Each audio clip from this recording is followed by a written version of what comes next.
Hi there, this video is for an oil change on a Volkswagen Polo.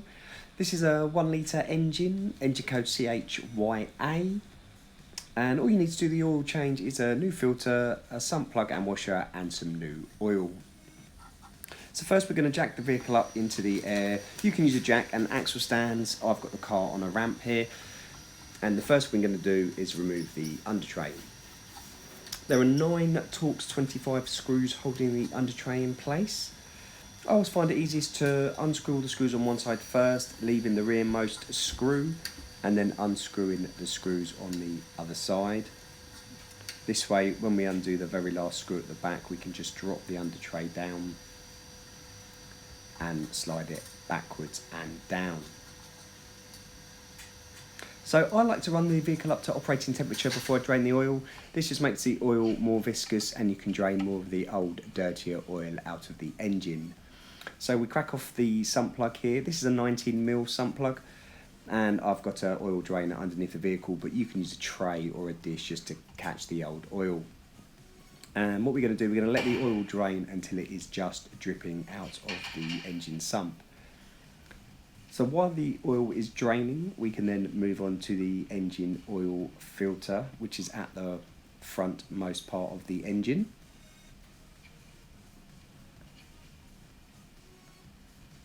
As you can see on this engine, this has got a non-genuine filter fitted to start with, so we're just going to use a generic oil filter tool. But that tool will work just as well on a genuine oil filter. So we're just going to undo the filter in an anti-clockwise direction, and then remove it so all the oil drains away. Before we fit the new filter, we're just going to lightly oil the seal or put some grease on there, and then we can do the oil filter up by hand in a clockwise direction until finger tight.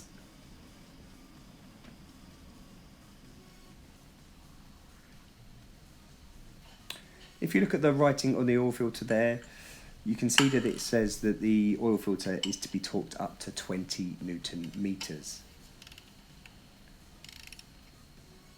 If you don't torque them up and you over tighten them, next time you come to remove the oil filter, they can be very, very, very difficult to remove. So now we're just going to clean off the oil that has drained off from the oil filter, and as you can see, I'm cleaning off the old oil and residue there. It could be from a previous oil change, we don't know, but it's always better to clean off the oil, and we can monitor and see if the vehicle actually has a leak or if it's the last person just left oil all over the engine. Also, it doesn't hurt to take a little bit of pride in what you do and leave stuff better than you found it. So with the old oil cleaned off, we can now put the sump plug in. So one thing to note, from the factory, if you look at the picture there, the top right sump plug, it comes with a sump plug with a fixed washer on that you can't remove.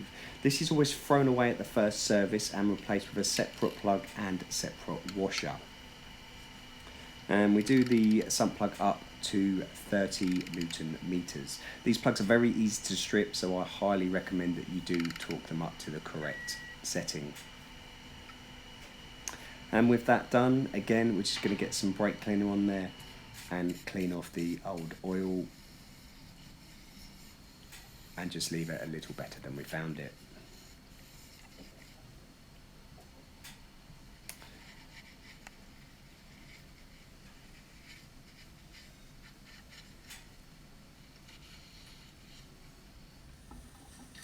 So with that cleaned off, we're going to refit the undertray. So you can see there's the grooves for it to slide into, so you can't really get it in the wrong place. So we slide that back in and we do the 9 T25 Torx screws back up.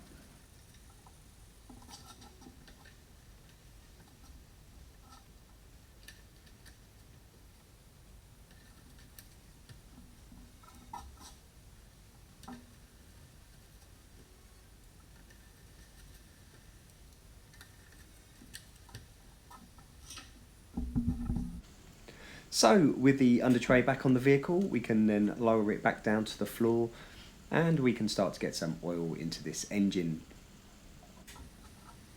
I would recommend using a funnel, as these are particularly slow engines to take oil, and it is very easy to overfill them and have it overflow and spill onto your engine. That particular funnel is from AliExpress and costs around £10. This particular engine takes 3.4 litres of oil, so I'm going to start with about 3.3 litres.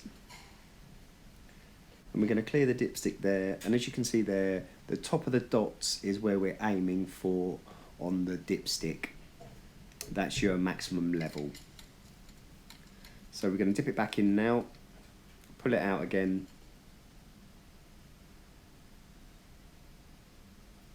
and as you can see there, I am slightly over the dotted area.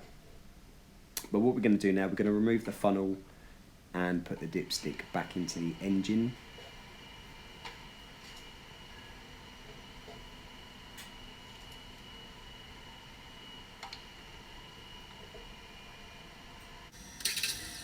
And we're going to start the engine and just run it for about 30 seconds. And then we're going to switch it off, allow the oil to settle for a little bit, and then we're going to check our oil level one more time. So as we take the dipstick out, we'll give it a clean, slide it back in, and as you can see there, we are just at the top of the dots on the dipstick, which is perfect for that engine. So all that's left to do now is to reset the service light. I have covered this in a previous video, which is there on the top left. And thanks for watching. We're done.